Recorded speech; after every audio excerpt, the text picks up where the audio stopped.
I highly recommend you don't confuse this just with church planting, though.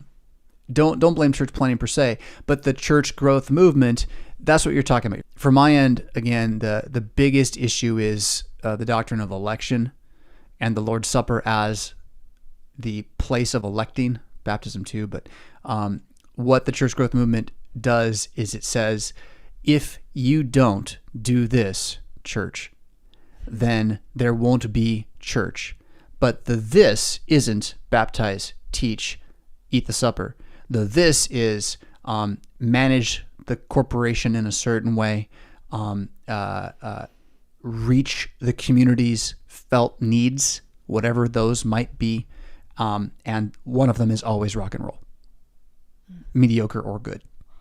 Like it's the felt need is never like clinging to our historic forms of liturgy which teach Jesus, right? Like that's never going to be on the answer page, right? When you're church growth, it's always going to be revivalism.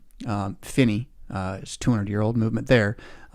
New measures, right? So how do we make people feel welcome? Well, clearly it won't be by being what we are.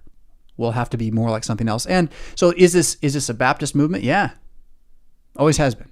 Methodism, really. It's like the definition of Methodism. In a very real way. We live in a time of fracturing. This isn't new. It's been going on. I mean, the reason this document was written in 1987 is because it was making headroad into the LCMS in the 80s, and we're asking about it. And we wrote a document saying, that's a bad idea. And then not we all, but like a large majority of city churches did it anyway. And now here we are, right? And they're still like, well, we got to plant more churches. Only way to do it this way is change everything again. And you're not going to stop it. Don't trust in the church body so much. Find a faithful congregation. Trust in that, right? Trust in that. Protect it. Guard, keep, cherish it.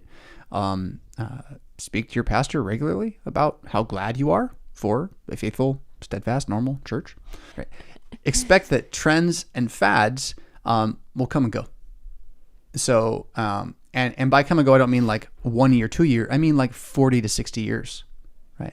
Mm-hmm. So what you can see this movement has done and does do, is that it kills churches over a generation. It's very good at it. Like the church has been there for 150 years and now we need to change or die. And then 40 years later, you're dead.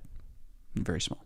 Now, doesn't mean that, all the churches that are having this conversation aren't already dead. There's also that issue. There is the need to repent and renew. There is a need to believe what you actually believe. So, 15 people trying to keep a building just for themselves is not the Christian mission. So, you got that too.